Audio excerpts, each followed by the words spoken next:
अगर आप भी चाहते हैं कि ऋषि यादव म्यूजिक का ऑडियो सबसे पहले आप तक पहुंचे तो लाल बटन को दबाकर चैनल का सब्सक्राइब जरूर करें और साथ में बेल आइकन दबाना ना भूलें।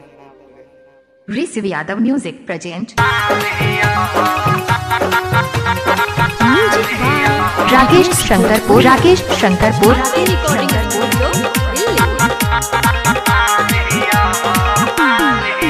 जदि के हुए सटेज पर चढ़े जाई आज बाराते में मारे खड़े जाई। जदि के हुए सटेज पर चढ़े जाई आज बाराते में मारे खड़े जाई।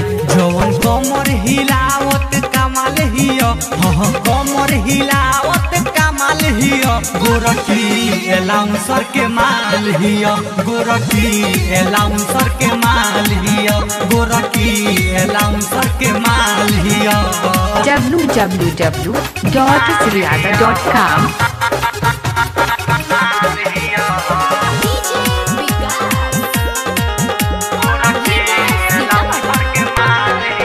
मालवियाई सबसे सुपर हो, केहू ना डालो एकरा पर नजर हो।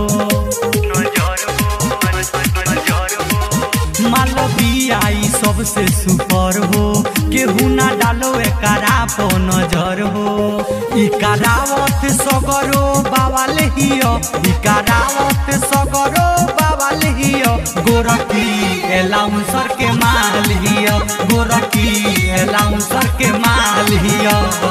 राकेश शंकरपुर 9808838504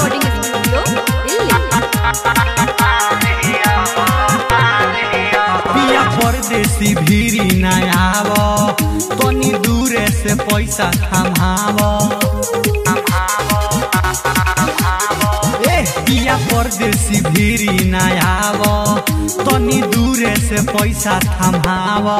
निर्मल जोगेश से पूछो तो हाल हियो, निर्मल सुजीत से पूछो तो हाल हियो। गोरखी एलाउंसर के माल हियो, गोरखी एलाउंसर के माल हियो। Ambe recording studio Delhi.